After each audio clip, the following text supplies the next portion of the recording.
他跑他追，他插翅难飞。北京知青顾青和上海知青于凡相遇在西双版纳农场，纠缠一生的爱情故事拉开了序幕。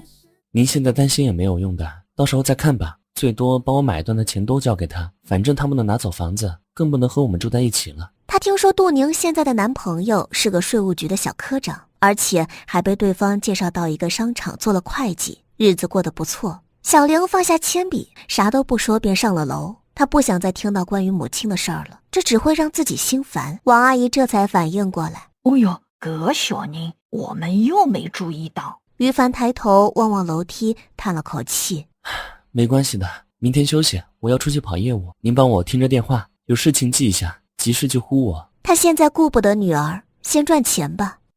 最近电话越来越多了，有的人是慕名而来的，听说你们找货源，他们都跑过来问，有时候我一天能接10几个电话呢。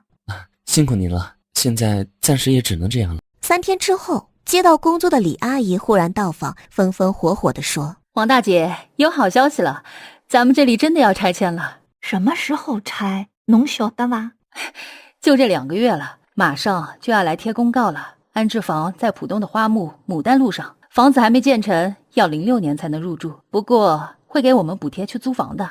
哦哟，浦东太远了，近一点有吗？他愁眉不展，要是搬了家，那儿子上班，孙女上学就都远了。虹口你去不了，还是浦东发展好，以后通了地铁就方便了。通地铁还要好几年呢，不搬也不来噻。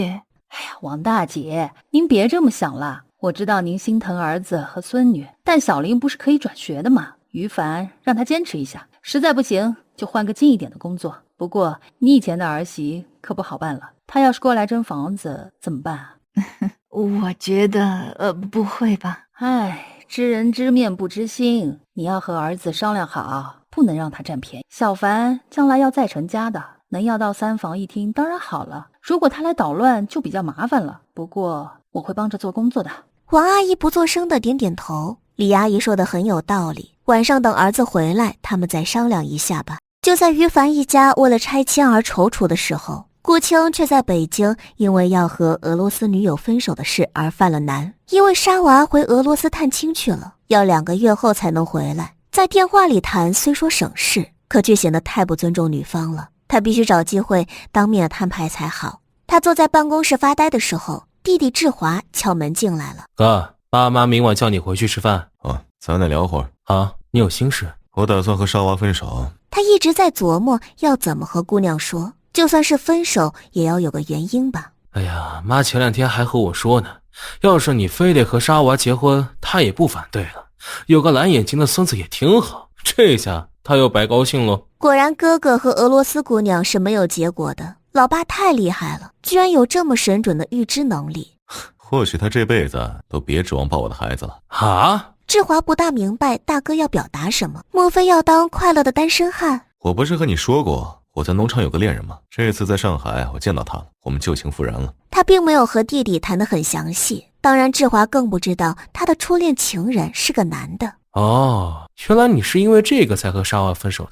他单身啊？他知道大哥对过去的恋人爱得很深，至今都难以忘怀。他离婚了，一个人带着闺女呢。单身就好，你打算和他结婚呢？顾青苦笑着，两男人怎么结婚呢？没想这么远，但我们在一起挺开心的，而且彼此都很了解，不需要磨合。在农场的时候都磨合6年了。他和于凡的脾气秉性，甚至是身体都相当合得来，可以说是天造地设的一对。看到大哥一脸幸福的表情，志华淡淡的笑了。